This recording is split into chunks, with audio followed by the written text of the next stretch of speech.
Yun.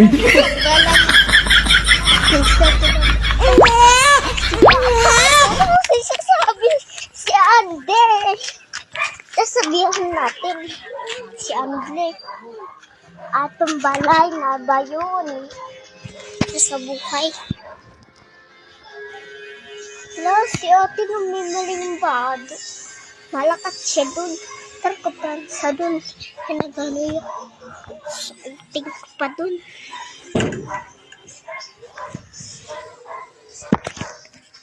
So, bibigyan natin sa atin. Ate? Ate?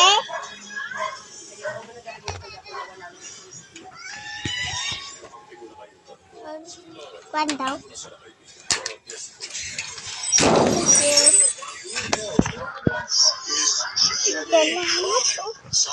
Bibigyan natin si Ate. Yun.